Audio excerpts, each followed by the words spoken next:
Sí, me parece bien también hacer honor a la puntualidad. Así que buenas tardes a todos. Después de este intercambio ameno, pero el saludo va dirigido a todos los que asisten y agradecemos la asistencia de los que se han sumado a este Ateneo, que es parte del ciclo anual de Ateneos 2022, organizados por la Asociación de Psiquiatría de la Infancia y Adolescencia de Bien, Córdoba, conocida como APIA Córdoba, y que están ahora doy la vuelta, como hicimos actualmente ayer. como coordinadoras de Ateneos, la doctora Volgan, la doctora Cañolo, miembros de la comisión directiva de Para APIA. estacionar tranquilos. Eh, Les pedimos por favor que silencien los micrófonos hasta el momento en que lo abramos para las preguntas. Hoy tenemos realmente el gusto y el honor de contar con la presencia eh, como disertantes de la doctora Aye, del doctor Enrique Orchansky, y agradecemos profundamente no solamente la presencia, sino la generosidad con que se han dispuesto para este conversatorio. Eh, y bueno, para mí realmente es un gusto poder presentarlos, aunque son tan conocidos ambos, ¿eh? Pero el doctor Orchansky es médico de niños, de jóvenes. Disculpen que voy a el doctor es médico de niños y de jóvenes, ha trabajado en distintos servicios de neonatología, es doctor en medicina y cirugía, es profesor de la Cátedra de Clínica Pediátrica en la Universidad Nacional de Córdoba y ha dictado innumerables cursos, tanto a nivel de centros de salud como del sector escolar, y tal vez también es por todos conocidos como columnista permanente de La Voz del Interior, donde semanalmente tenemos el placer de leer sus columnas sobre las infancias, el desarrollo de los niños y de las familias. Es autor de unos libros hermosos, por ejemplo, el libro de Mírame Ma del año 2016, que recolecta un poco todas las columnas de La Voz del Interior, Pensar las Infancias, que fue anterior, y de las infancias y adolescencias, y también es coautor con la licenciada González, con quien han trabajado tanto, de dos libros hermosos como Crecimientos y Estación Infancias. Vaya para ella también nuestro saludo. De la doctora Ana María Aye, en nuestra asociación, muy querida, ha sido presidenta en otros periodos, es doctora en medicina y cirugía, psiquiatra y psiquiatra infanto-juvenil, coordinadora del Comité de Contralor del Consejo Médico de Córdoba y directora del curso de Psiquiatría de Infancia y Adolescencia, también del Consejo de Médico de Córdoba. Actualmente es miembro de la Comisión Directiva de APIA y se desempeña desde hace años en el Hospital de Niños de la Santísima Trinidad, en el área de psicopatología y de familia, en el programa PAICA, que vale decirles que es el programa de eh, consumo y de abuso en niños y el abuso sexual en menores de 15 años.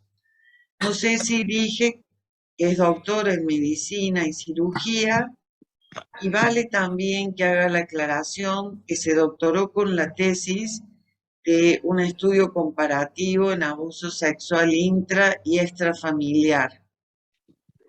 El recorrido de ambos, la trayectoria de ambos, nos muestra no solamente la dedicación, sino la coincidencia desde distintas especialidades, la psiquiatría y la pediatría, en esto de rescatar de la infancia.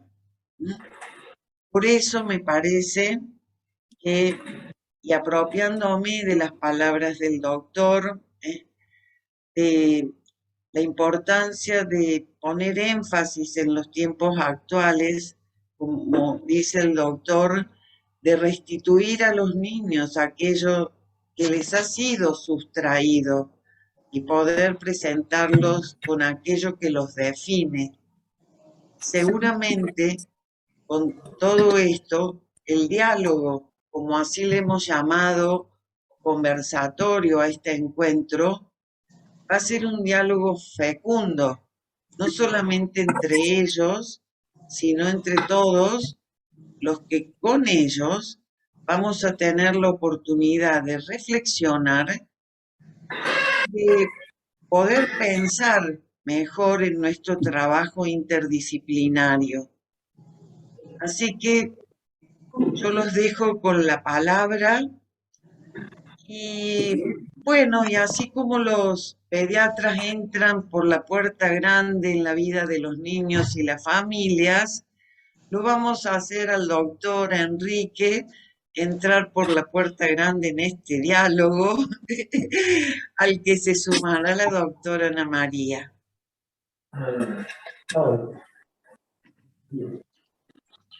Gracias, Lucía.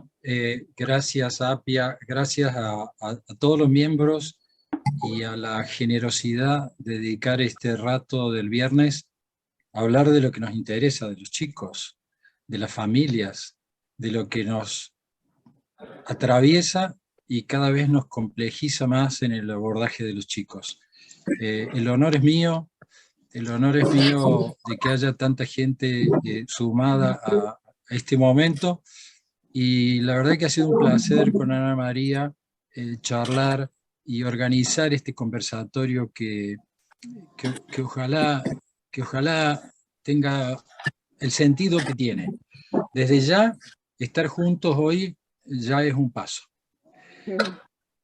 Mi sensación siempre ha sido, desde el punto de vista profesional, que nosotros hemos dividido en especialidades nuestro trabajo, pero los chicos no se pueden dividir. Los chicos son siempre los mismos. Entonces la división de especialidades es algo a combatir con la transdisciplina, que es más que interdisciplina. A mí interdisciplina me suena como amontonamiento de especialidades, sino pensamientos sinérgicos, coincidentes o no, pero sinérgicos, y devolver a cada segmento de la sociedad lo que les ha sido sustraído. La infancia a los chicos, la adultez a los adultos, la ciudadanía a los ciudadanos. Hay muchas sustracciones de las que nosotros tenemos que reaccionar.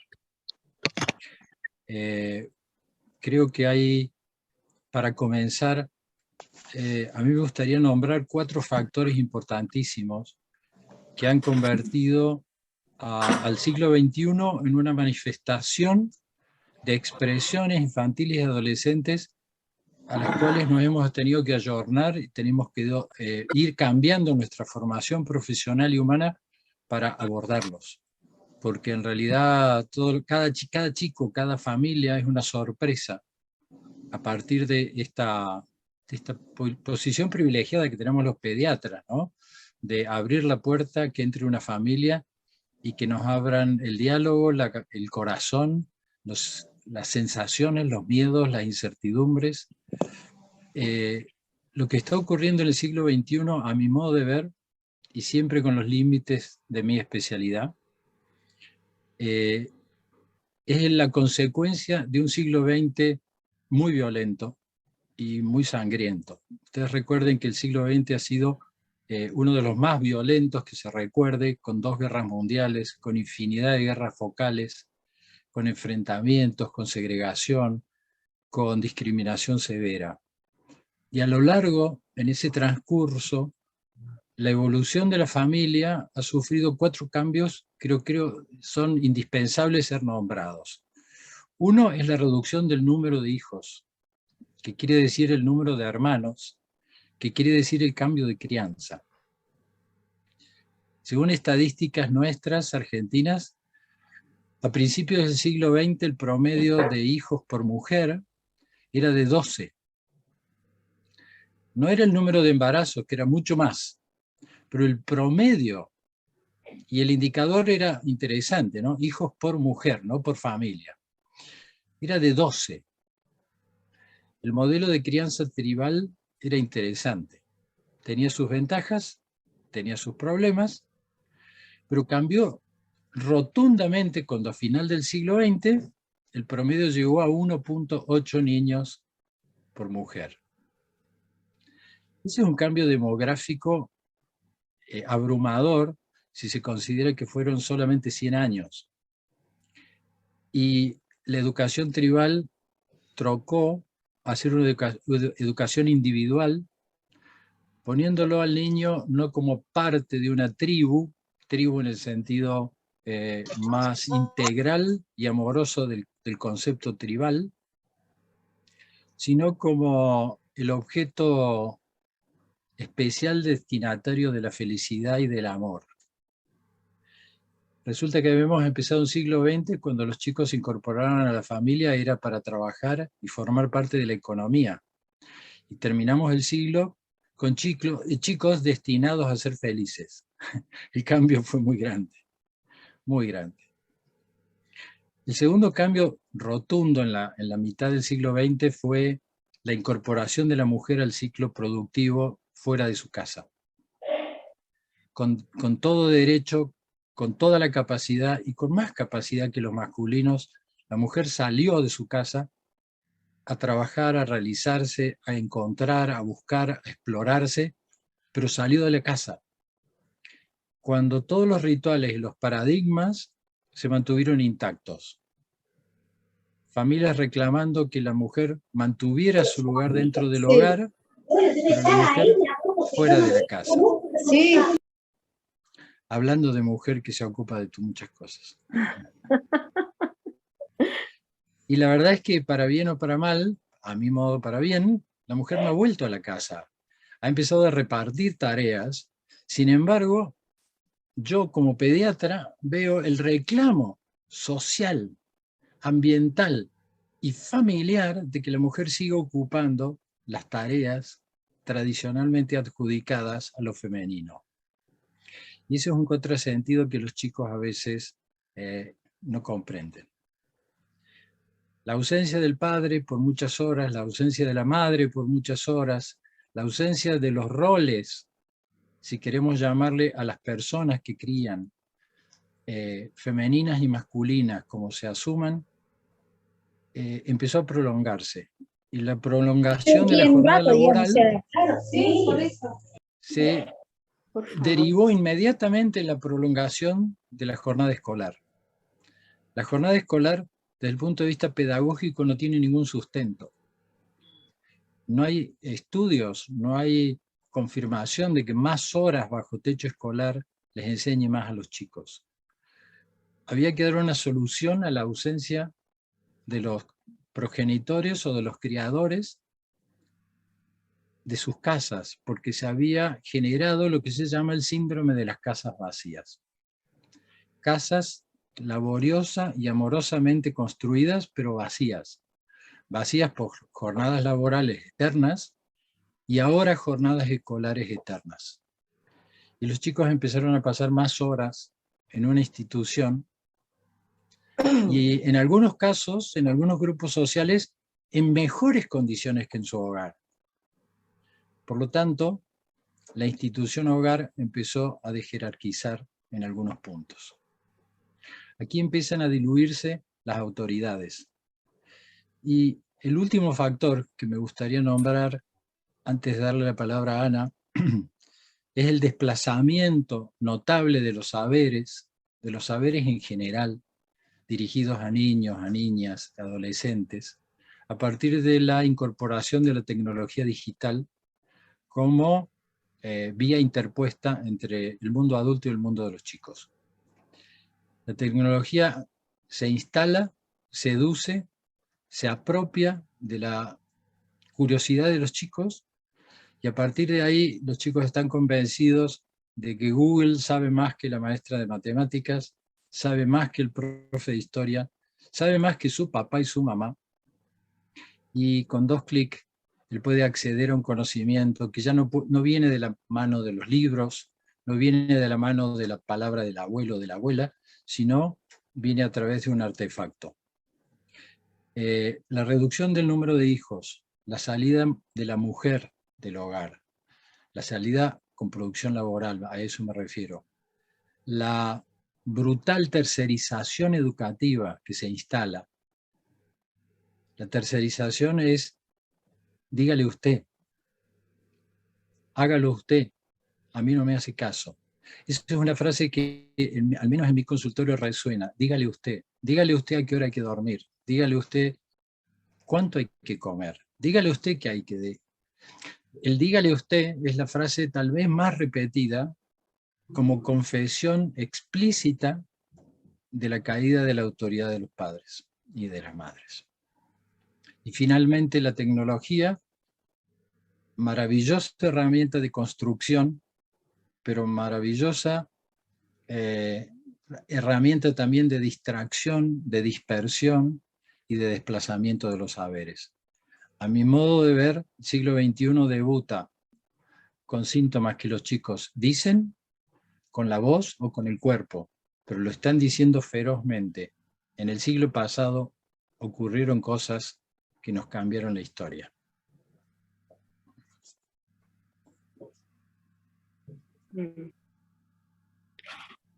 Bueno, voy a dar vuelta a todo lo que pensaba decir, porque ahora me sacudiste con el tema familia de entrada. A ver, pero voy a dejar entre paréntesis un tema en particular que me interesa, que es esto de el lugar de nuestra formación como médicos, de estas separaciones, ¿no? Llamadas especialidades, que hacen que tengamos que abordar desde determinados aspectos al niño sin poder considerar la totalidad, y donde la única salida es esto del encuentro de los profesionales, en el caso de la salud, ¿no es cierto? Y del intercambio, más allá del te derive un paciente por tal cosa, sino poder hablar del niño, de su familia, de lo que encontramos, etc. Me preocupa el lugar del pediatra, me preocupa el lugar del psiquiatra infanto-juvenil dentro de la medicina, y de allí todo lo que vos transmitís como la interdisciplina, que sería, bueno, lo que cada uno hace por su lado, y llegar a algo que en realidad pocas veces se consigue, que es lo de la transdisciplina, que tampoco está muy claro en nosotros mismos, ¿no?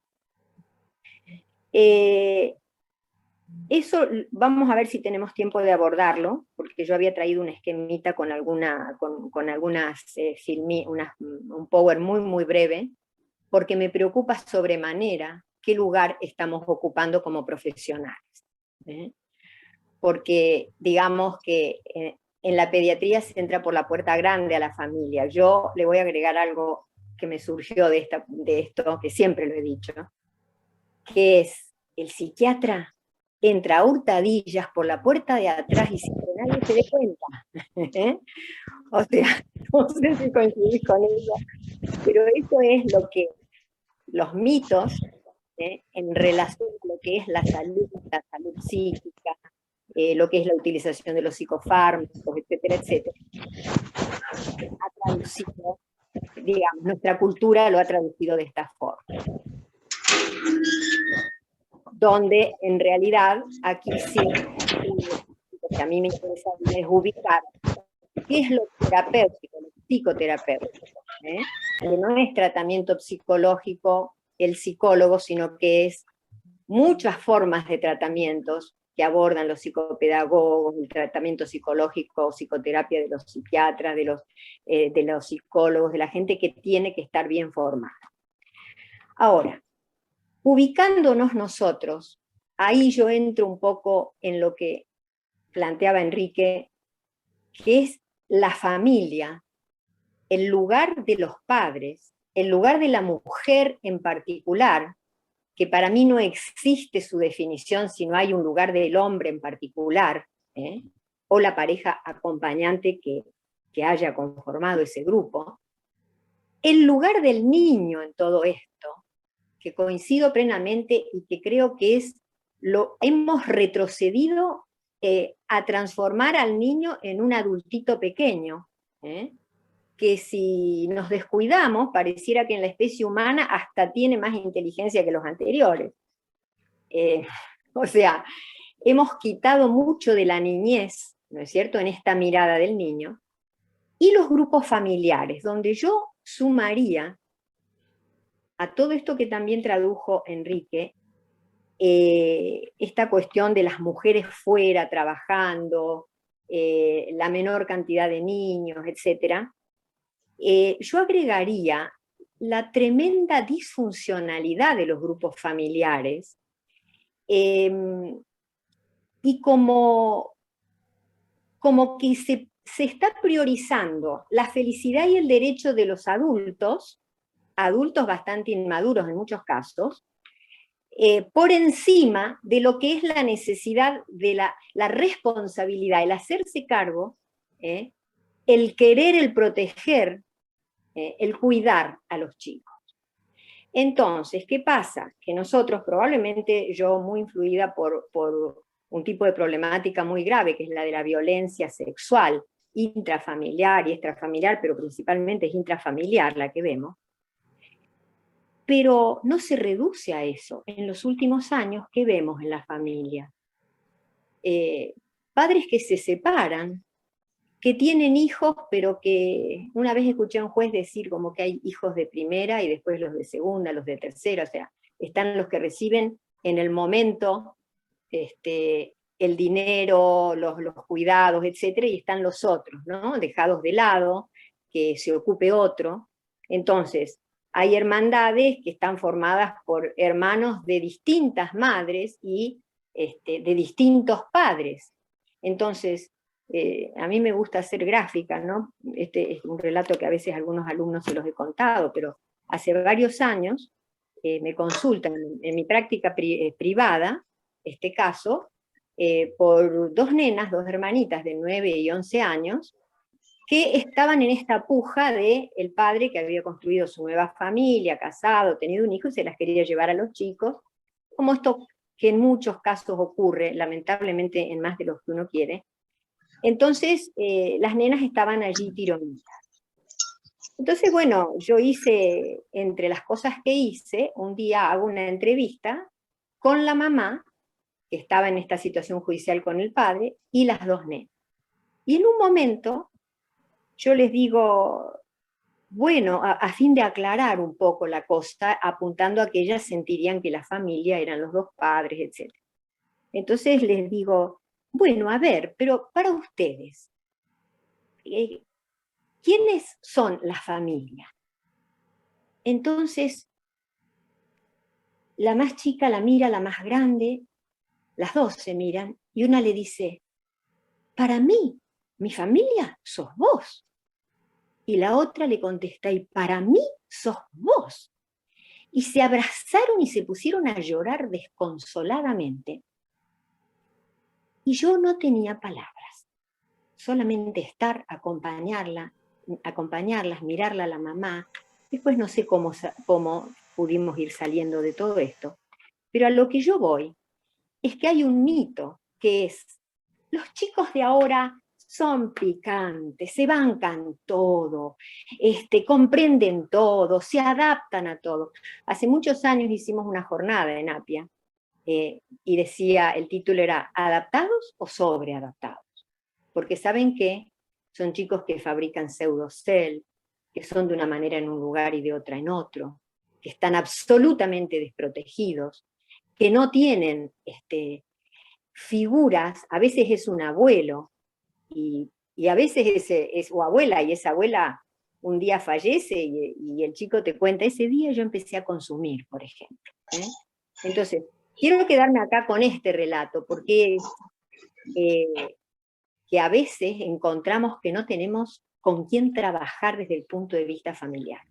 Y entonces son los momentos donde uno desesperadamente busca al profesional colega, a veces es el pediatra, a veces es el psicólogo, a veces es la directora de la escuela, el abogado que interviene en familia, el que está en violencia, y realmente se hace toda una matriz donde uno necesita decir, bueno, quién soy yo, dónde estoy, para qué estoy, a qué me dedico, con quién puedo contar en esto.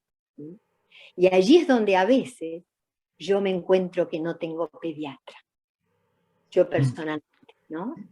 Que es porque me parecía tan importante, porque tengo el neuropediatra, tengo el alergista, tengo el psicopedagogo, tengo el psicólogo, pero esa persona que antes era la misma muchos años y que ahora, o sea, hay que diferenciar, ¿no? Ámbitos a lo mejor de clases populares bajas, que solo cuentan con el hospital, o de otras que tienen obras sociales, o de otras que pueden contar económicamente con la posibilidad de hacer consultas privadas. Entonces, es un poco diferente esto, ¿no? Pero en general, los profesionales en los hospitales tenemos la oportunidad de estar juntos, que no se sabe aprovechar, y de conformar grupos de intercambio, grupos de reflexión, grupos donde nos reunimos. En cambio, el profesional que está solo, a lo mejor está más cómodo económicamente, pero está mucho más solo desde el punto de vista del intercambio con el otro. Entonces, bueno, y digamos, como para resumir y terminar, diría, estos chicos nuevos, digamos, que les ponen 1000 nombres, ellos se llaman de 1000 maneras, pero, a ver, tenemos problemáticas muy graves, tenemos problemas de conducta gravísimos, que si no están medicados no pueden estar en la escuela porque son intolerables, que a veces por no medicarlos ponen un acompañante, pero que bueno, que de alguna manera se nota más que es un chico con dificultades. Tenemos intentos de suicidio en niveles que nunca hemos tenido. Yo les juro que tengo 45 años de médica psiquiatra infanto-juvenil, y recién en estos 10 últimos años yo he empezado a medicar a chicos abusados.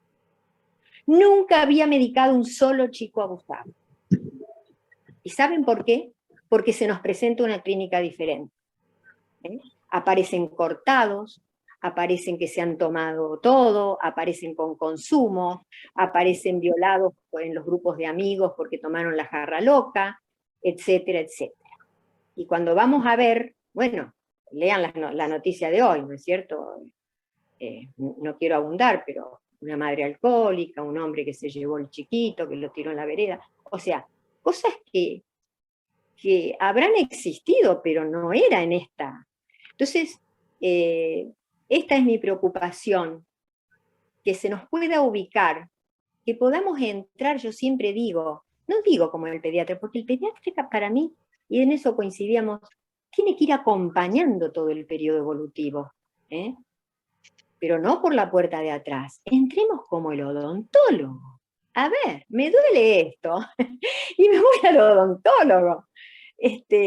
No cuando el chico ya está con todo un trastorno de personalidad que uno lo ve cómo se va desarrollando. No lo podemos nombrar hasta los 16, según no sé qué clasificación, pero nosotros vemos cómo se va haciendo el trastorno borderline, los cuadros depresivos graves, el chico que se automutila, que se cortajea. Una vez una chica en un grupo nos dijo, con la licenciada Palacio, con la que trabajamos en el hospital, estos cortes me dan vergüenza. Eran los cortes que ella se había hecho. Pero este no, y nos muestra porque ese se lo hizo peleando con una chica en el colegio. O sea, la violencia y los temas sexuales están entrando como de una manera de sobreestimulación, de estimulación inadecuada, en tiempos inadecuados, y coincido plenamente con lo de los colegios. Se ha quitado horas de juego, todo es pautado, todo debe ser, esta es la hora de danza, esta es la de esto, ¿cuándo juega este chico? Y esa mamá y ese papá que vienen de trabajar, ¿en qué momento hacen hacer las tareas? Porque yo no recuerdo que nos hicieran hacer las tareas, las teníamos que hacer. ¿Y cuántas pruebas tiene un chico de primer grado? Al segundo mes tiene una prueba cada 2, 3 meses. Pruebas, ¿me entienden? Y queremos que escriba su nombre a los 4, porque si no, algo pasa. Y queremos que a la hora del cuento no se quiera ir a jugar al tobogán. Estamos hablando de 4 años. ¿Dónde los métodos pedagógicos que utilizan, que algunos colegios, sobre todo privados, mantienen bastante bien? Yo acuerdo que se enseña en la cursiva, tiene todo un significado, que no es el momento de hablarlo. Pero, a ver, no podemos tener los chicos viviendo en la escuela y a los pobres maestros poniéndolos fuera de lo que tiene que significar su rol, a ocuparse de todas las carencias y las problemáticas psicopatológicas o económicas, porque yo las he visto hasta desde servir el plato en el PAICOR hace años hasta bueno, estar hablando, a ver cómo lo llaman, si lo llaman con el nombre de varón o lo llaman con el nombre de mujer, y qué hago. Entonces está todo el mundo muy desbordado. Eso es lo que yo percibo, y entonces son momentos donde lo que es más importante es pararse a reflexionar. Lo estamos haciendo públicamente, ¿no? Pero bueno, ahí paro. Me parece que estamos...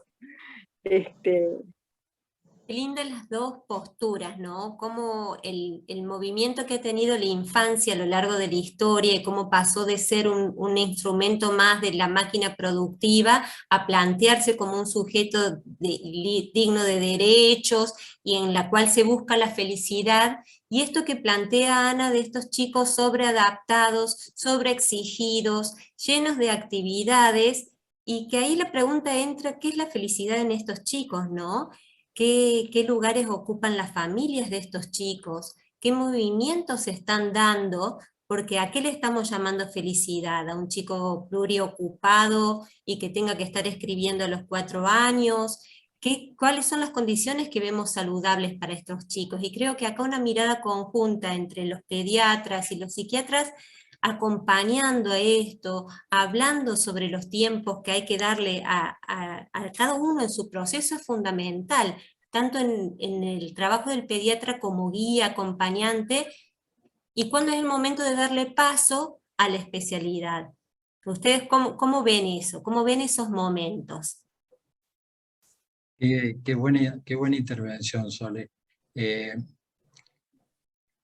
Creo que estamos coincidiendo, cada uno desde su perspectiva, porque yo tengo la suerte de hacer pediatría, por lo tanto tengo un 90% de niños, entre comillas, sanos, sin riesgos mayores, y un 10% complicado y para resolver temas mayores.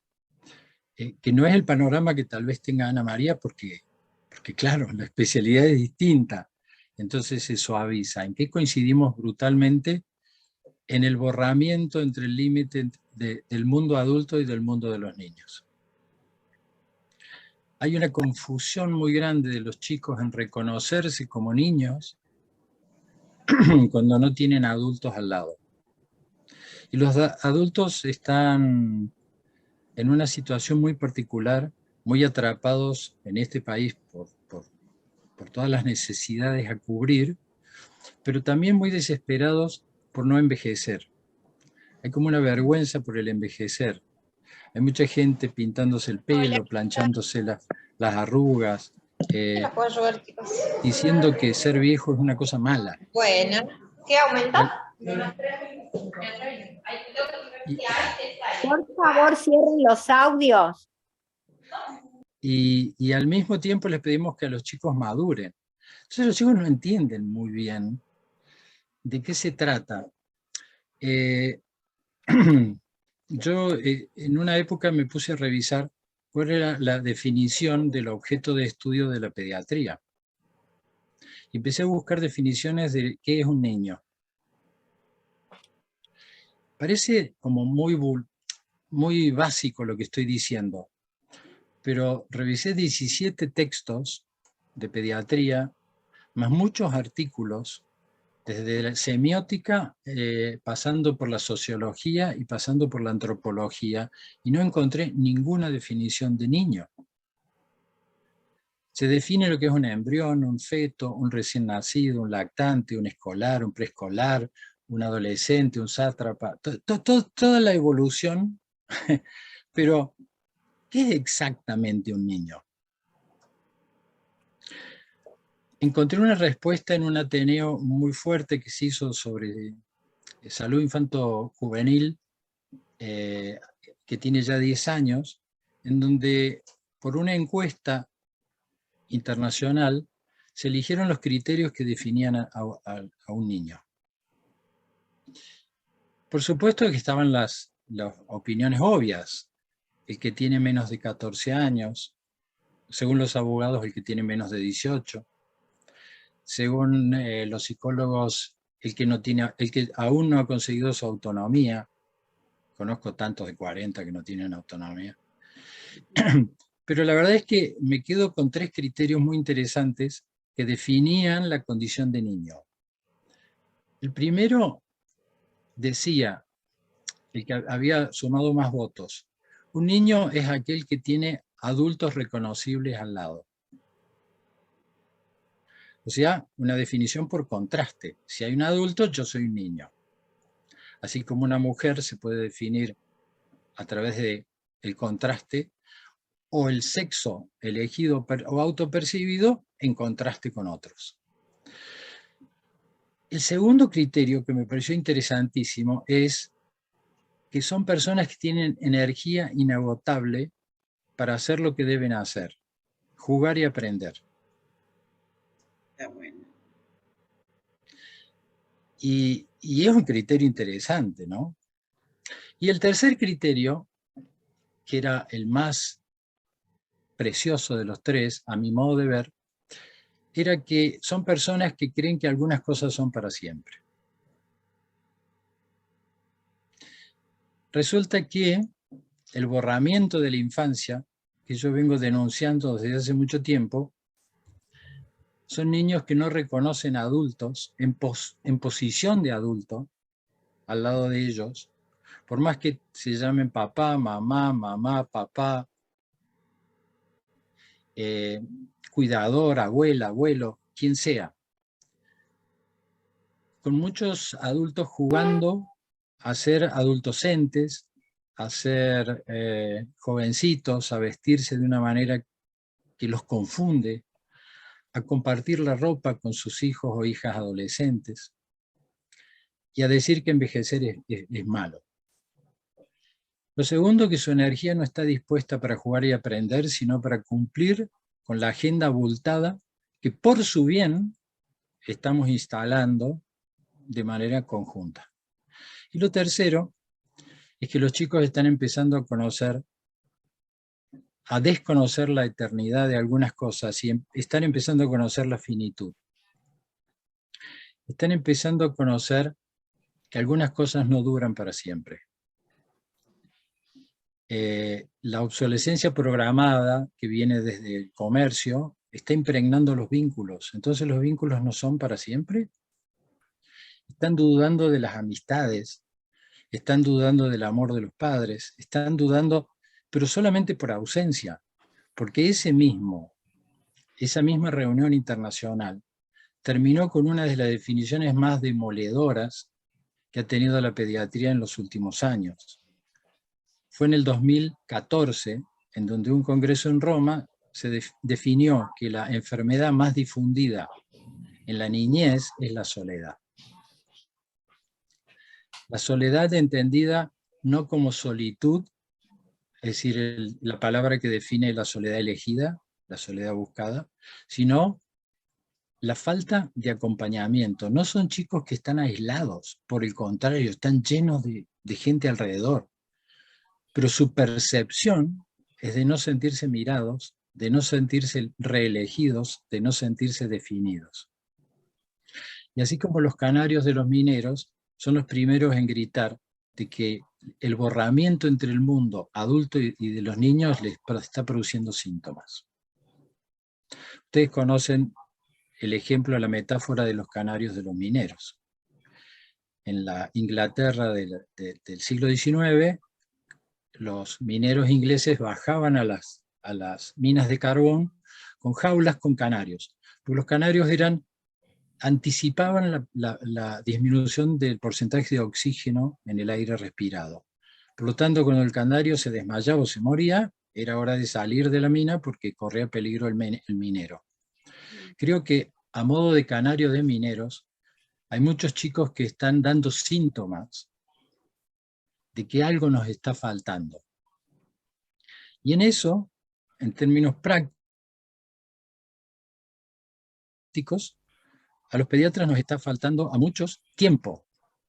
Tiempo de consulta, tiempo de escucha y una escucha atenta para resolver no lo urgente, sino lo importante. La consulta pediátrica promedio en Córdoba no pasa de los 12 minutos. Entonces, en invierno, desnudar y abrigar a un niño, en general lleva entre 5 y 6 minutos. Por lo tanto, la mitad de la consulta se pasó desropando y arropando. ¿Cuándo tenemos tiempo de abordar de una manera integral para hacer el objetivo principal que plantea la pediatría amplia?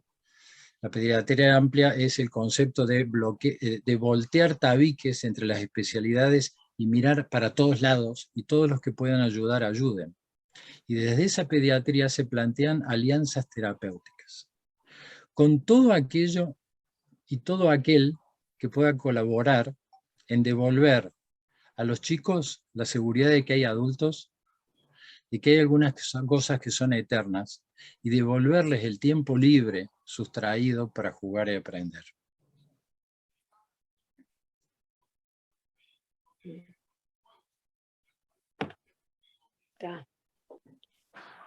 Qué maravillosas palabras, doctor, esto, ¿no? Porque está hablando de esta construcción de consultorio como espacio de escucha, con disponibilidad y con presencia, ¿no? Que muchas veces es lo que había dicho recién, que está faltando. Entonces, poder generar esto en el niño es como devolverle un poquito la confianza de que hay adultos que pueden tener esta actitud de disponibilidad para con ellos, ¿no? Es una oportunidad increíble la consulta pediátrica. Es una oportunidad de aprendizaje con cada uno.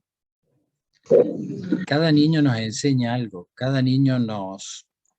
Pero si no hay tiempo, y si el dolor de garganta es más importante que lo que tiene que decir, nos perdemos y estamos haciendo una rutina que no le sirve a nadie y que está desprestigiando la intervención que en ese momento podríamos hacer. Yo hace un tiempo, y tomando el ejemplo de un médico argentino, le saqué el cartel de consultorio al lugar donde yo trabajo y puse escuchatorio. Esto parece una tontera, pero no es una tontera. Hay una necesidad imperiosa, y ustedes lo saben más que yo, de ser oído, de ser escuchado. Así como los chicos existen por la mirada de nosotros, de los adultos, hay adultos que también se sienten inexistentes por la falta de mirada, de líderes, de conductores, de gente que ofrezca algo más que incerteza. Entonces, los escuchatorios son lugares privilegiados no solamente para solucionar la pediatría clásica de los mocos, las toses, las diarreas, los piojos, sino ¿a qué juega ese niño? ¿Qué hace en el tiempo libre? ¿Es lo mismo la primera mitad del año o la segunda mitad del año en términos de cansancio psicofísico? ¿Qué están queriendo decir con el broncoespasmo? Que lo soluciono con un aerosol. ¿Pero qué quiere decir ese broncoespasmo? ¿Qué no está pudiendo respirar? ¿Quién lo está oprimiendo? ¿Por qué los chicos nos desvelan con trastornos banales pero que están expresando explosiones familiares? Y prueba de eso fue la pandemia, el confinamiento por pandemia. El confinamiento por pandemia puso una lupa enorme arriba de cada familia y amplió lo que existía. Yo creo que la pandemia no trajo nada nuevo. Las familias consolidadas se consolidaron más. Y las familias que estaban a punto de explotar, explotaron. Hagan memoria, el primer confinamiento a partir del 19 de marzo y hasta el 26 de abril, que empezaron las salidas recreativas, fue el periodo que yo le llamo periodo masa madre, donde estábamos todos contentos porque estábamos refundando a la familia, porque íbamos a estar de nuevo juntos, porque los chicos iban a tener padres, y eso duró un par de semanas. La tercera semana estaban todos explotados, pidiendo salidas recreativas. Acuérdense cuando salió nuestro presidente a la calle a decir que los chicos podían salir a la calle por 1 hora, por 500 metros y de la mano. ¿Se acuerdan de eso? Fue el 26 de abril del 20. A las 4 horas, los chicos que habían escuchado eso, y según su pensamiento abstracto, su pensamiento concreto, habían concluido de que ya está, que ya se había terminado todo, que no había pandemia, y que nadie se iba a morir, y que su abuela no se iba a morir, y su abuelo tampoco, recibieron una segunda noticia a las 4 horas, que se habían arrepentido y que no iba a haber salidas recreativas porque todavía no estaban dadas las condiciones. Yo ahí quisiera interrumpirlo un momentito, doctor, porque la doctora Ana María hizo un trabajo muy interesante en recolectar los datos cuando todas las consultas pediátricas se habían suspendido y todos los controles se habían abandonado y solamente se dejó lo que es el consultorio de urgencia, y cómo empezaron a desbordar y a eclosionar todas estas familias. Entonces me gustaría que la doctora lo compartiera también, porque ella estuvo comunicándose con los profesionales del interior, digamos, armando esta red, Ana María, para contarnos justo todo esto. Yo no tengo en este momento ese material, pero te voy a decir lo que recuerdo. O sea, recuerdo estas dos instancias que dice el doctor Orchansky. Por un lado, algunas familias que tenían chicos, por ejemplo, con problemas de espectro autista, etcétera, les fue de mucha utilidad estar juntos. Pero por otro lado, surgieron muchas dificultades, o sea, es como que la disfuncionalidad se pone más en evidencia, ¿no es cierto? Y con el agregado de que los padres tenían la tarea de que, chicos de jardín, ¿no es cierto?, hicieran por Zoom la clase, o sea, realmente hubo situaciones donde hubo que aconsejar, por favor, no, suspendé esto, o sea, porque terminaban peleados el padre, la madre, el hijo, con el agregado de que en general surgieron patologías más graves en los adolescentes, sobre todo, los adolescentes en la pandemia se resintieron mucho con la cuestión de no poder contar con ese espacio fuera del hogar, ¿no es cierto? Entonces, bueno, no sé si yo no tenía registrado que tuviera que hablar de esto, pero en general, lo que nosotros vimos como psiquiatras fue una saturación de casos muy graves y muy relacionados al aislamiento y la pelea, por ejemplo, de los chicos a través del WhatsApp mismo. O sea, lo que era el bullying en presencia se transformó en un bullying en WhatsApp, ¿no? ¿Qué tenés que hablar vos? ¿Qué tenés que decir vos? O sea, cosas realmente llamativas. Bueno, y esto es otra de las cosas que vemos muy, muy acentuada en todo este último tiempo, la agresividad manifiesta entre los chicos y la subdivisión en grupos, pero en niveles que, está bien, antes eran como más sutiles, como menos cantidades, pero ahora no hay chico que no traiga esta problemática, ¿no?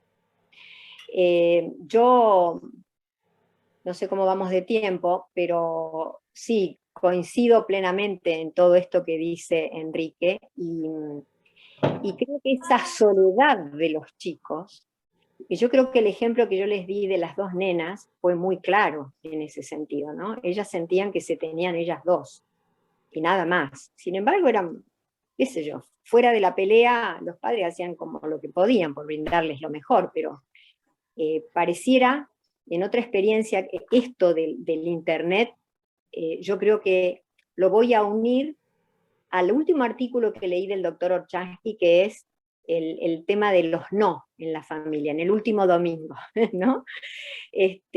Porque este es uno de los problemas que nosotros tenemos. La falta de autoridad, la falta de el sentirse, el sentir que tienen una autoestima que les permita imponerse y ponerse en el lugar que corresponde, hace que no puedan decir que no. Lo que nosotros estamos trabajando mucho en los grupos de adolescentes es el tema de la importancia de elegir. En un grupo de terapia, una chica de 14 años dijo con todas las letras, mi papá, yo le digo, papá, qué mal que estás eligiendo a las parejas. O sea, ya, bueno, la madre de ella había sido una de las malas elecciones, ¿no? Pero, a ver, ella tenía que estar en el lugar de enseñarle al papá la cuestión de la elección, ¿no? Entonces, el tiempo que tenemos en el consultorio pasa a tener un nivel de trampa. ¿En qué sentido? En que uno no puede encarar todas las cosas. Entonces, o vos atendés al nene y lo escuchás, o atendés a la madre, que generalmente es la que está cantando muchas cosas de lo familiar y de lo que pasa. Entonces es muy difícil tener los tiempos para que el pediatra solo pueda actuar. A ver, digamos, hay momentos en que uno está en lugares donde no hay otro especialista y el médico es el que tiene que designar la hora y hablar y aconsejar. O sea, no podemos confundir lo que es la orientación, la escucha, o la orientación directiva en situaciones graves. Por ejemplo, si yo veo que un padre está golpeando, usted no puede golpear más a su hijo, porque si no, tenemos que intervenir y usted tiene que hacer un tratamiento. Es decir, hay orientaciones que son directivas, y hay otras que nosotros le llamamos orientaciones terapéuticas, psicoterapéuticas, que son las que trabajamos más en el hospital, en los grupos de orientación, donde ellos saben que tienen un espacio todas las semanas y se pueden meter un poco en su problema y desde allí digamos, se trata de que esto pueda ser comprendido de una manera que les pueda ayudar en el manejo del hijo y a su vez direccionar a un tratamiento de los padres.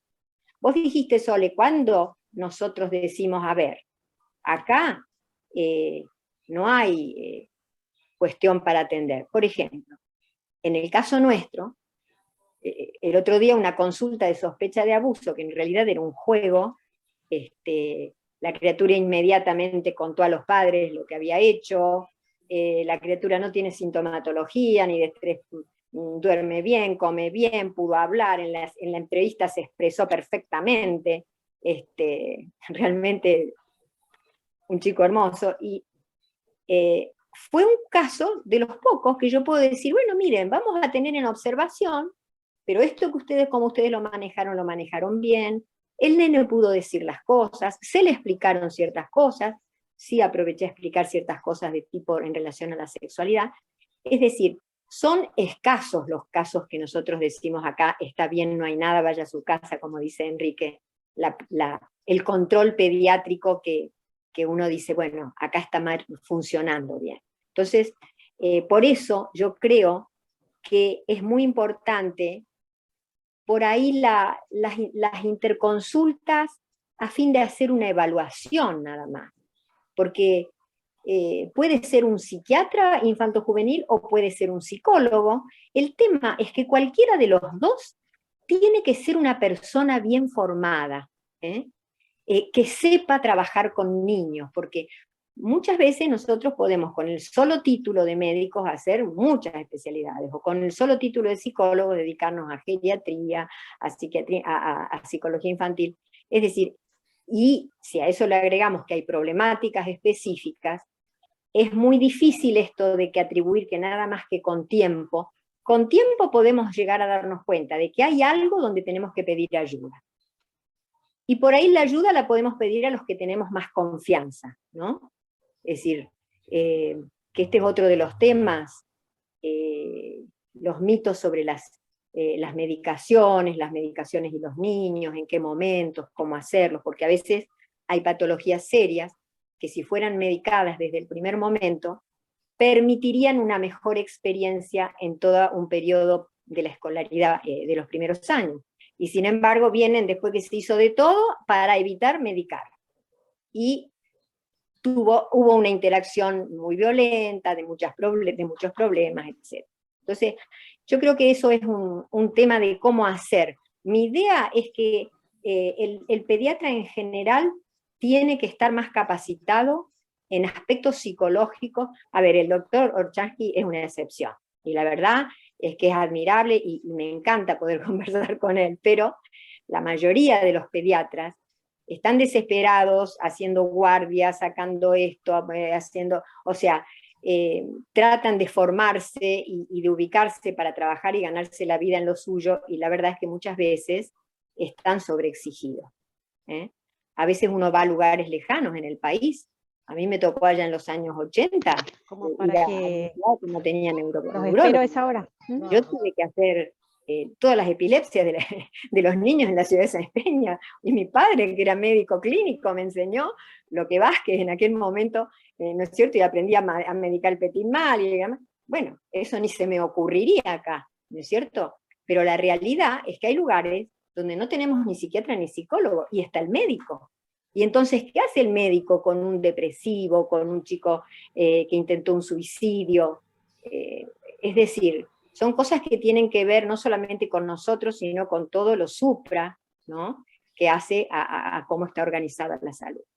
Yo, si ustedes me dejan un minuto, a mí me gustaría sí mostrarles lo que yo había traído, que a mí me plantea el problema de dónde estaba el pediatra, porque dónde está el psiquiatra sabemos que estamos bastante en las afueras.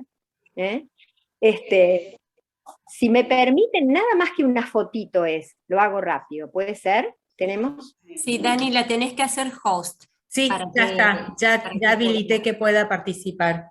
Puedo compartir, espera. Sí. Estoy compartiendo la pantalla. Ahí está, bueno. sí, ahí Bien. apareció.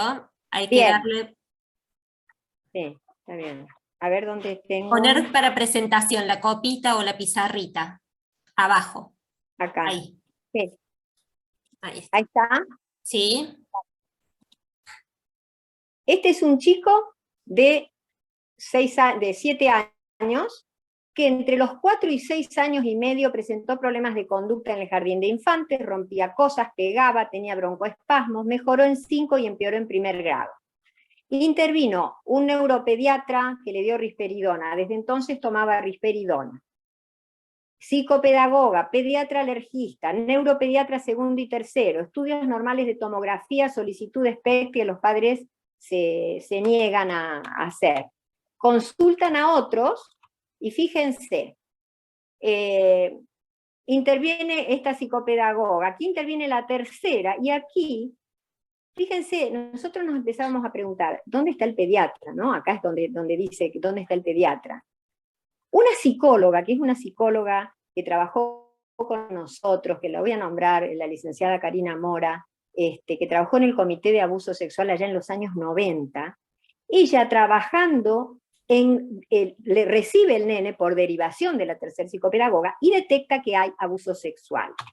Entonces allí se detecta que el abuso sexual era de un familiar tío político y de una familia con una dinámica muy insatisfactoria, no importa acá esto. Acá sí se hace la denuncia, hay una mejoría notable interviene el médico forense. Fíjense que yo pongo una... Perdón, no están pasando las diapositivas. Espera. ¿No pasó toda la otra? No, No, ahora Ahí sí. está la otra. ahí sí. Acá está todo este pasaje, no importa, esto es el abuso detectado. Acá se hace la denuncia. Esto impresionante como mejoró, porque este hombre iba a la escuela y desde la salida lo vigilaba, pero el pediatra no estaba. Entonces, acá, fíjense, acá es cuando yo intervengo, elimino toda la medicación, y acá interviene un pediatra, que en este caso era el del equipo de abuso, pero que sigue con signos, porque yo lo que quiero es el pediatra que sea el pediatra del niño, ¿me entienden? Pero ustedes fíjense esto, neuropediatra 1, psicopedagoga. Ana, entonces están viendo las diapos. A ver. Ahí. En esta Ahora sí. sí. Ahí les pongo esto. Ahora Ahí sí. llegó, ahí Les llegó. pongo Fíjense. 3 neuropediatras. ¿Por qué? Porque desde la escuela tienen problema de conducta, vaya a ver al neurólogo. Psicopedagogas, 1, 2 y 3, una psiquiatra infantil que mantuvo la medicación, y esta psicóloga que empieza aquí a interactuar conmigo. Esta segunda psiquiatra no siguió con la misma medicación. Entonces el punto es dónde ubicamos al pediatra, porque este chico se pasó 3 años sin pediatra, tomando... Bueno, acá está, esto no interesa ya, esto ya lo dejo de compartir, porque serían, acá sí, la importancia de no perder las oportunidades de intervención. Las distintas disciplinas y especialidades comparten áreas de intervención, pero tienen diferencias que configuran su identidad particular, y la importancia de optimizar la articulación y las relaciones interpersonales. A ver, quiero terminar esto, dejar de compartir. Ya dejamos de compartir, ¿sí? A ver. Ay, tenés que dejar de compartir, Ana, en el share screen, sacarlo. Decímelo. Ahí en Abajo compartir dice pantalla. compartir. Espérate. A ver. Ahí está. Ahí estamos. Ahí Ahí está. volví. A ver, a mí me parecía, al margen del caso, fíjense cuántos años llevó un chico medicado con risperidona y carbamazepina después. Y realmente, la persona es decir, no había un diagnóstico. Esto forma una serie de casos que yo los llamé ¿qué decimos cuando diagnosticamos? Porque este es otro gran problema. Que los padres van, a ver señora, usted estuvo 2 años en tratamiento, 1 año. Bueno, ¿y qué le explicaron? ¿Qué tenía su hijo? Y que había ido por problemas de conducta. Y problemas de conducta, me dicen. Bueno, es decir, yo puedo tener una enuresis, que sea un problema reactivo, que sea un problema de orden neurótico, que sea una estructura psicótica, y las intervenciones van a ser diferentes. O como he tenido una enuresis que venía de otros tratamientos, yo la tuve unos meses y no remitía, y la mandé al urólogo, y resulta que hizo una cirugía con una valvulita no sé cómo, y mejoró la cuestión de la enuresis, tenía un problema de ese tipo. Fíjense hasta qué cosas que nosotros, o es sí, o es algo físico, o es salud mental o es salud física. No, señor. La salud es una. Y nosotros, con tanto conocimiento que hay, y que se actualiza constantemente, tenemos que hacer el esfuerzo de intercambiar y de no pensar que ese tiempo es tiempo perdido. A veces hay pacientes que le dicen a uno, hable con tal que yo le pago esta entrevista, doctora, o sea, porque perciben, ¿no es cierto? Y en realidad uno termina aprendiendo muchas cosas con los otros cuando interactúa y termina siendo mejor. No con todos es fácil. Uno a veces atiende gente que le pide perdón al paciente porque lo tiene que mandar a medicar. Otra cosa, los psiquiatras infantos juveniles deben saber hacer psicoterapia, elegir cualquiera, pero no se debe medicar nunca a un paciente con quien no se tiene contacto con el que hace la psicoterapia. Eso es muy serio, la medicación, y la medicación a veces exige que uno apele a personas muy especializadas en psicofarmacoterapia, porque hay chicos o que son diabéticos, o que son oncológicos, o que tienen problemas de tal tipo, y que uno no siempre puede manejar todo eso. Yo personalmente la medicación, cuando es sencilla, la manejo. Cuando es una cosa, ahí trabajo con personas que lo manejan. Y creo que, bueno, que el intercambio con el pediatra es insustituible. Bueno, ya ahora estamos vamos a llegando dejar... por el tiempo. Los dos han dado unas miradas que son valiosísimas. Creemos que la figura del pediatra como médico de cabecera en el seguimiento y en el acompañamiento de los niños es fundamental. Y la mirada de él atenta a cuándo darnos espacios y a cómo ayudarnos a no entrar por la ventana, a no entrar tal vez torpemente o desde los mitos. Creo que también es un rol que hay que trabajarlo y que formar una mirada integral sobre la salud, no física y mental, sino sobre la salud, va a ser el trabajo que nos está tocando ahora en estas generaciones venideras. Yo no sé si los doctores quieren hacer una reflexión o que vayamos a las preguntas, ¿cómo les gustaría? A mí me parece muy apropiado darle lugar al protagonismo de la gente y corrernos un poquito de la realidad profesionalocéntrica, por llamarlo de una manera. Nosotros estamos viciados de una forma de abordaje y de esta necesidad de ayudar. Sin embargo, la vida misma nos cuenta de que hay diagnósticos que nos parecen absolutamente inapropiados, medicaciones absolutamente excesivas, pero que están conformando el deseo de alguien. El deseo de un padre de que el niño no moleste, el deseo de un maestro de que no se alborote la clase, el deseo de un grupo que le ponga nombre y apellido a esta conducta atípica de este niño, porque los diagnósticos tranquilizan, así sean erróneos. Es decir, no sé si se entiende la idea. A veces no es exacta la intervención, pero hay una multitud que está conforme con algunos diagnósticos y algunas acciones que están supliendo a veces la verdad. Creo que es esto de tener una mirada absolutamente ampliada, a reconocer de que no todos están de acuerdo con nosotros, que no todos van a hacer alianzas terapéuticas, de que hay gente que se conforma con 6 minutos de consulta y hay otros que necesitan más escuchatoria.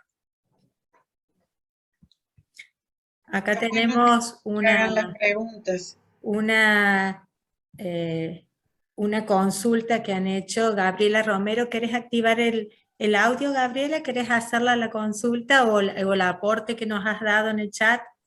Que es muy interesante.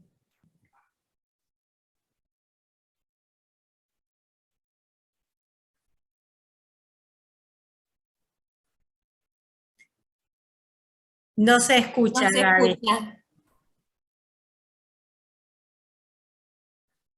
Ahí está. Ahí.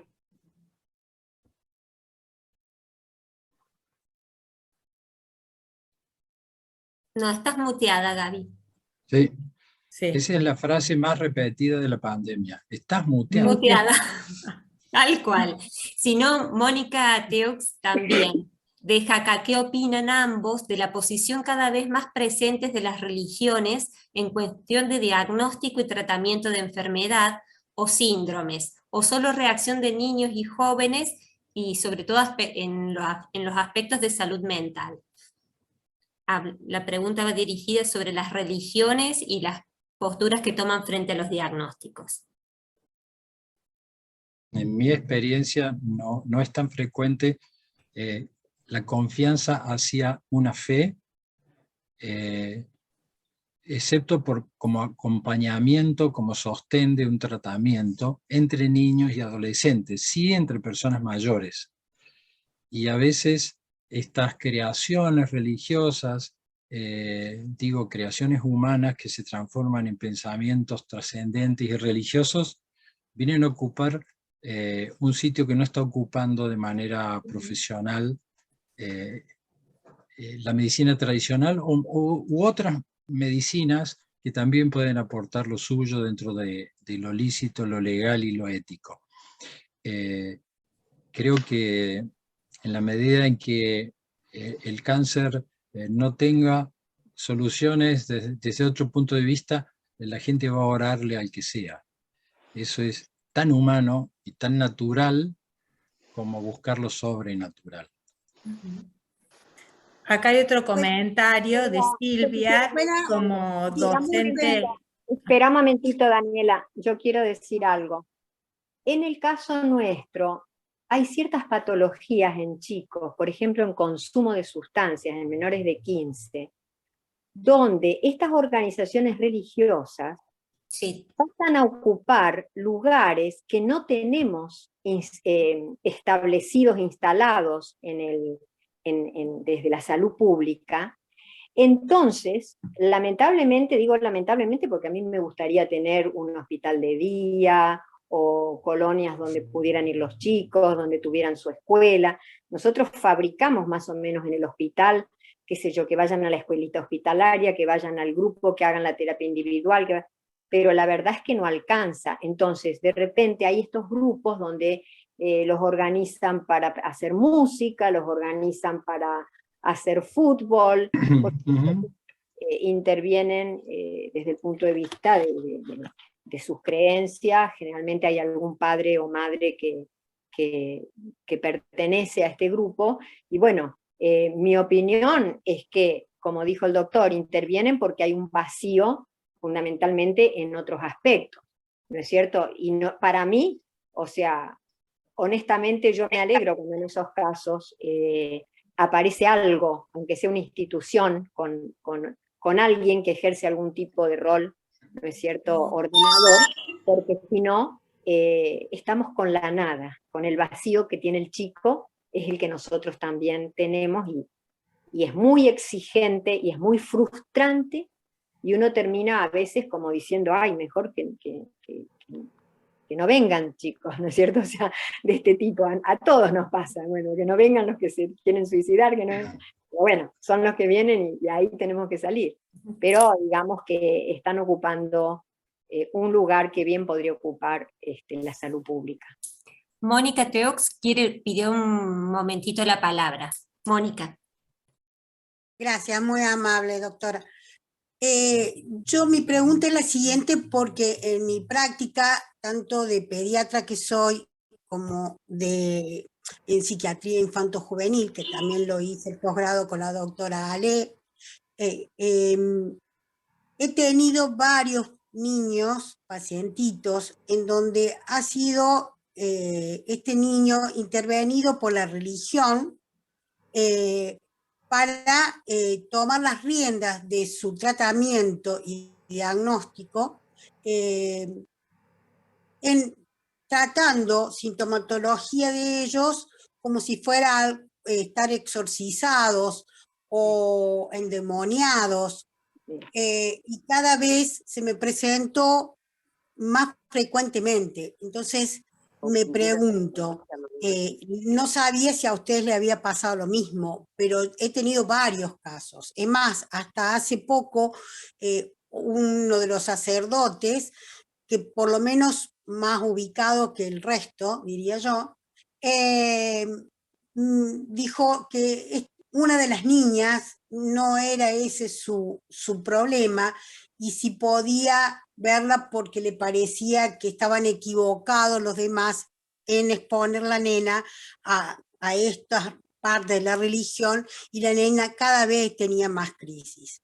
Por eso es que yo les preguntaba si habían tenido casos en donde la iglesia se interpone ante el tratamiento médico en salud mental, pero veo que ustedes lo ven desde otro punto de vista. No, yo te voy a explicar. Yo, trabajando en el Chaco, y por una cuestión cultural, en los años 80, íbamos a sanatorios con mi compañera, que también era egresada del SEAM, la doctora Bianchi, y me acuerdo un caso con un adolescente donde salía el exorcista y entrábamos nosotros. O sea, como que cada uno hacía su tarea. Ahora también aparecen casos. no tan frecuentes, porque la verdad es que me sobrarían los dedos de una mano para hablar, porque no son de contarlos tanto, pero lo utilizan, y tenemos un caso que para nosotros es un caso de abuso sexual, y se manejó con exorcizaciones, y lograron que la chica cambie no sé qué y no sé cuánto, y para nosotros está conviviendo con el abusador, y bueno, pasa que uno tiene derecho a intervenir hasta cierto punto, pero cuando es el derecho de la religión es personalísimo. Y... Claro, yo lo ponía en conocimiento porque como se habló de los distintos puntos, pero en el punto, digamos, de la religión no se había tocado, y yo he tenido varios pacientes con intervenciones sobre todo de un tipo de religión que no viene al caso, pero porque no quiero que piensen que tengo algún problema con la religión, pero donde sí he visto pacientitos donde se obliga también a convivir y a disculpar y a perdonar muchas cosas que han destruido al niño y que el niño debe sobreponerse y seguir adelante. Pero bueno, fue una intervención para saber si ustedes lo veían. Yo sí lo he visto cada vez más. De hecho, hasta hace poco me siguen llamando por distintas intervenciones con distintos pacientes, no siempre el mismo. Como que he visto una suba o una frecuencia en ese tipo de manejo religioso. Yo te recomiendo no atender sola esos casos. Esos casos hay que intervenir con otros profesionales, buscar los diagnósticos que se suman con sus distintos indicadores y demostrar que hay maltrato. Y entonces allí sí podés pelear la cuestión, pero si no lo podés hacer, lo religioso. Porque se está vulnerando algún derecho de los niños, como este derecho a la atención, ¿no? O al control pediátrico. ¿Sí? Claro. Sí, el doctor Mercado acá quiere, le vamos a dar la palabra al doctor Mercado. Yo creo que sería una pregunta más y ya iríamos cerrando porque estamos en tiempo. Que hable el doctor y iríamos cerrando. Doctor. Bueno, la verdad, agradecerles a Ana y Enrique, bueno, este convite, ¿no? El poder escuchar desde dos miradas tan cercanas y al mismo tiempo diferentes, con matices, sobre un mundo en común que compartimos con nuestros pacientes. Hay muchas cosas para analizar, pero voy a un solo punto. El pediatra sigue siendo el médico de familia, el único reconocido, el primer agente de salud mental de nuestra comunidad, y los que no se enteran son los pediatras. Nosotros trabajamos en la Sociedad Argentina de Pediatría con la Lucía Alipi, desde allá, desde el 2001, intentando una tarea que es, digamos, convencer, persuadir, contagiar, pero a veces en las formaciones continuas lo que nos piden es que les hablemos del espectro autista, y nosotros sentimos que no pasa por ahí la cosa. Lo del escuchatorio que planteó hoy Enrique y esta cuestión del mundo adulto, borrándose del mundo infantil, creo que es como un faro, como un norte hacia donde hay que poner la brújula. Los chicos necesitan un espacio en donde expresarse, y creo, estoy convencido, que los consultorios psiquiátricos, psicológicos y de otros sí no damos abasto. Por lo tanto, hay que pensar en formas de intervención en salud, de salutogénesis, más tempranas, más precoces. Y está bien que están sobrecargados los docentes, pero no conozco ninguna institución, más allá de la crisis que se describió del cambio de la familia, que no sea la escuela desde donde se puede operar situaciones preventivas, por ejemplo, para el bullying. Renuevo el agradecimiento. Tengo 1000 cosas que me han disparado, pero la alegría de escucharlos dialogar y que nosotros pudiéramos nutrirnos y aprender de las perspectivas de cada uno. Muchas gracias. Bueno. Gracias, Luis. De mi parte, me comprometo a seguir dando batalla, a una batalla en particular,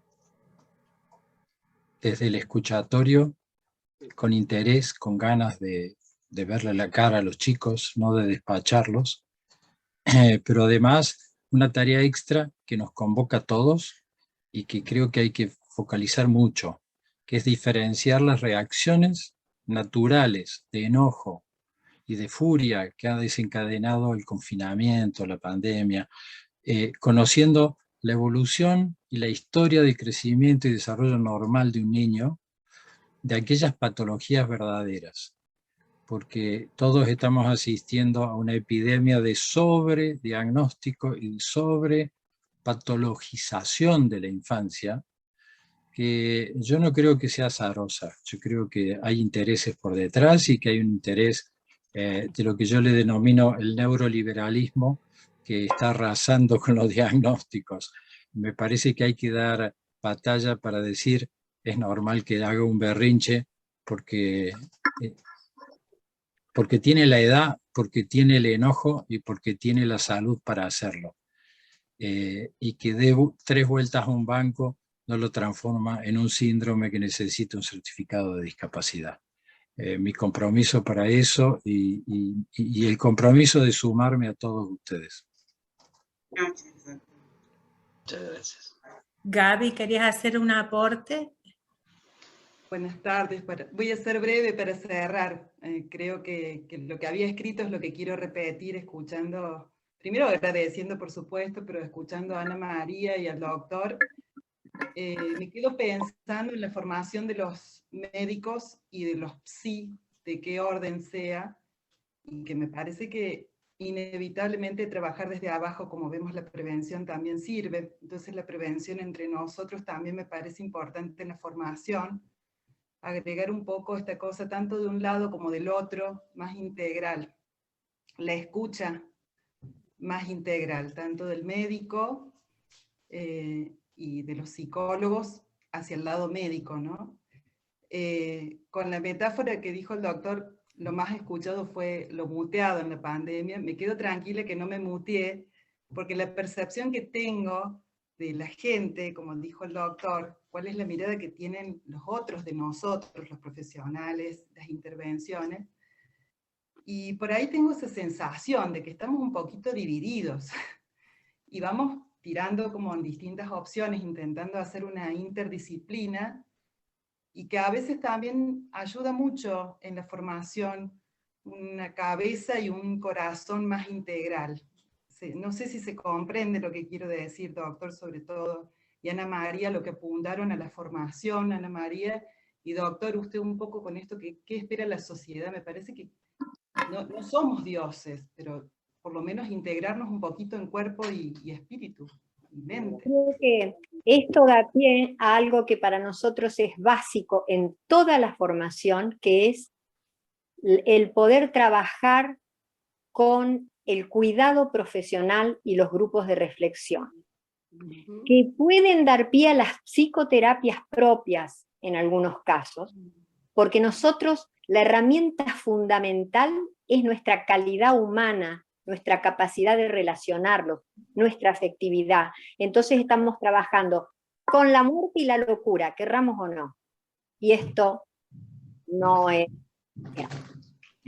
Tenemos que aprender a cuidarnos, a cuidar al otro, a revisar en qué cosas nos podemos meter y en qué cosas no, por lo menos en este momento. Yo hay cosas que decidí no hacer allá cuando recién era recibida y recién ahora las puedo abordar en algunos aspectos, de problemáticas X. Pero cada uno tiene esos núcleos, esas heridas, esas historias antiguas, que ahí tienen que estar y que, como decimos en abuso, no son la destrucción, son heridas que tenemos que aprender hacerlas cicatrizar y que molesten lo menos posible. Y nosotros como profesionales tenemos que utilizar esa herramienta. En la formación tiene que ser sí o sí para todos los que trabajan en salud, porque es muy difícil trabajar en salud. Es muy desgastante, es muy grande el compromiso y el poner el límite es difícil. Entonces, el unirse y el hablar es el primer paso. Ahora es el límite del tiempo, justo. Entonces le vamos a dar la palabra a Lucía. Han quedado muchísimos comentarios, riquísimos todos los aportes que han hecho, pero bueno, vamos a respetar los límites de los tiempos. Sí. Lucía. Bueno, yo simplemente agradecer, como lo hice al principio, principalmente a los que nos han acompañado y a los que han sentido que escuchar la voz del doctor Enrique y de la doctora Ana María realmente valía la pena, porque no está mal volver a insistir que apuestan a recuperar el tiempo de la infancia y de, como dijo también Luis, a esto de mirarnos, de reconocernos. El pediatra, el valor que tiene y la necesidad que nosotros tenemos de esas alianzas terapéuticas, porque si estamos hablando de la puerta grande, también los que estamos desde el lado sí, sabemos que muchos de nuestros niños y adolescentes y familias pueden entrar en una puerta giratoria cuando acuden, como bien mostró Ana en su diapo, a eso de la escucha o la necesidad de la búsqueda de la ayuda de los profesionales, sí. El sistema que tampoco ayuda, y entonces, más que puerta grande, es una puerta giratoria para un gran sufrimiento. Para mí, no quedan otras palabras que las de seguir escuchando como eco las de ustedes, Ana y Enrique, y agradecer a todos los que han participado y comprometernos a seguir construyendo esto de rescatar el tiempo de la infancia y seguir difundiéndolo. Muchísimas gracias y hasta el próximo encuentro. Muchas gracias a todos por Muchas gracias. Muchas gracias por Gracias, estar. doctores. Gracias a todos. Muchas Abrazo. gracias a todos. Un abrazo. Abrazo.